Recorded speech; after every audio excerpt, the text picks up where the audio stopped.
Hello everyone, welcome channel. দেখো, আজকের এই ক্লাসে আমরা কয়েকটা গুরুত্বপূর্ণ বাংলা বাক্য খুব সহজভাবে ইংলিশে ট্রান্সলেট করবো, যেগুলো আমরা ডেইলি লাইফে ব্যবহার করে থাকি। দেখো, বাক্যগুলো কি আছে? আর কখন তুমি যাবে, আর কখন সে আসবে। এখানে আমরা একটা জিনিস কমন দেখতে পাচ্ছি, কি? আর কখন। আর কখন যখন আমরা এই যে আর কখন এটা দেখব, তখন আমরা কি করব? হোয়েন এলস, হোয়েন এলস ব্যবহার করব। হোয়েন এলস অথবা কি আর কখন। হোয়েন এলস এর অর্থটা কি প্রকাশ পাচ্ছে না? আর কখন। তাহলে বাক্যের গঠনটা কি হবে? এই যে প্রত্যেকবার কি করব? হোয়েন এলস বাক্যের প্রথম ব্যবহার করব, তারপরে এই যে তুমি যাবে, সে আসবে। এটা যেহেতু প্রশ্ন করা হচ্ছে, প্রশ্ন যেমনভাবে গঠন করে ঠিক সেই পদ্ধতিতে আমরা বাক্যগুলো গঠন করে দেবো। দেখি আমরা যে সহজভাবে ট্রান্সলেট করার চেষ্টা করি। আর কখন তুমি যাবে, তাহলে আমরা কি করব না, হোয়েন এলস প্রথমে বসিয়ে দেবো। হোয়েন এলস তুমি যাবে। এই যে তুমি যাবে, এটা যেহেতু আমাদের কি করতে হবে না, যে ভার্ব থাকবে বাক্যের শেষে, যে ভার্ব থাকবে বাংলা ক্ষেত্রে, সেক্ষেত্রে সেই ভার্ব বা ক্রিয়ার মধ্যে দেখতে হবে যে প্রেজেন্ট, পাস্ট না ফিউচার, বা কোন টেন্সে নির্ভর করছে, সেটাও একটু খেয়াল রাখতে হবে। এই যে তুমি যাবে, যাবে অর্থাৎ কি, এটা ফিউচার হয়নি বোঝাচ্ছে, এখনো হয়নি, হবে। যখন ফিউচার বোঝাচ্ছে আমরা কি করব? শ্যাল আর উইলের মধ্যে যে কোনো একটা নিয়ে আসবো, শ্যাল আর উইলের মধ্যে। তাহলে যদি এমনি এই যে জিজ্ঞাসা চিহ্ন আমরা যদি বাদ দিই, তখন হবে তুমি যাবে, তুমি যাবে। সাধারণভাবে বাক্যটা হচ্ছে, তখন বাক্যটা কিভাবে ট্রান্সলেট করতে হচ্ছে? তুমি ইউ উইল গো, ইউল গো, তুমি যাবে, জাস্ট কমপ্লিট হয়ে গেল। কিন্তু যেহেতু জিজ্ঞাসা চিহ্ন আছে, জিজ্ঞাসা করাচ্ছে তুমি যাবে, তখন কি হবে? যে হেল্পিং ভার্বটা অর্থাৎ যে সাহায্যকারী ক্রিয়া, এটা কিন্তু জাস্ট হেল্পিং ভার্বের মধ্যে মোডাল। উইলটা কি? মোডাল। আর যে মোডালটা বসবে, অর্থাৎ যে হেল্পিং ভার্বটা বসবে সাবজেক্টের পরে, প্রশ্নের ক্ষেত্রে কি হবে? সাবজেক্টের আগে সেই হেল্পিং ভার্বটা চলে আসবে। তাহলে এখানে তুমি যাবে, will you go, will you go. তখন আমরা কি করব না, এই যে উইলটা, উইলটা কি করব? কেটে দেবো, দিয়ে সাবজেক্টের আগে আনবো। তাহলে বাক্যটা কি হচ্ছে? উইল ইউ গো, তুমি যাবে। আর এখানে জিজ্ঞাসা চিহ্ন বসিয়ে দেবো, ব্যাস।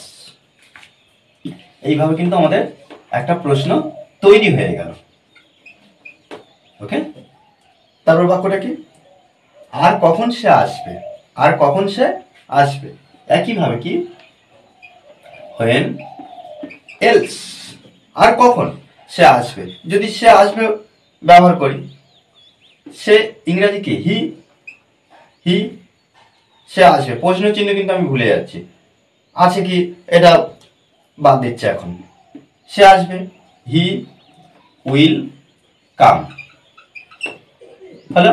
কিন্তু আমরা যেহেতু এখানে প্রশ্ন করব, তখন কি করছি না,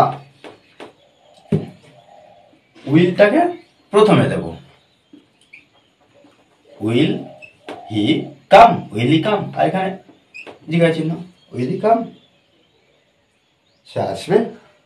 হ্যাঁ। আর কখন আমি ব্রেকফাস্ট করব, আর কখন আমি ব্রেকফাস্ট করব। তাহলে হোয়েন এলস, হোয়েন এলস আমি ব্রেকফাস্ট, তাহলে কি আই উইল হ্যাভ ব্রেকফাস্ট। এখানে তাহলে কি হচ্ছে না, আই উইল হ্যাভ ব্রেকফাস্ট, শুধুমাত্র এখানে যখন আমরা আমি ব্রেকফাস্ট করব, আর কখন, আর কখন আমি ব্রেকফাস্ট করব, তখন আমরা কি করব না, এই উইলটা কি করছি না, আয়ের আগে চলে আসবে। উইল,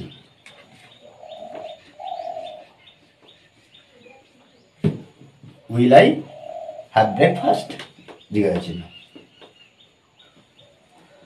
তাহলে কি, আর কখন তারা খেলবে, আর কখন তারা খেলবে, আর কখন তারা খেলবে। একইভাবে কি করব, হোয়েন এলস তারা খেলবে, তারা খেলবে, হ্যাঁ তারা খেলবে, they will play, they will play. কিন্তু আমরা কি করব না, will they play, will they play, জিজ্ঞাসা একইভাবে আগের বাক্যগুলো যেভাবে করবো।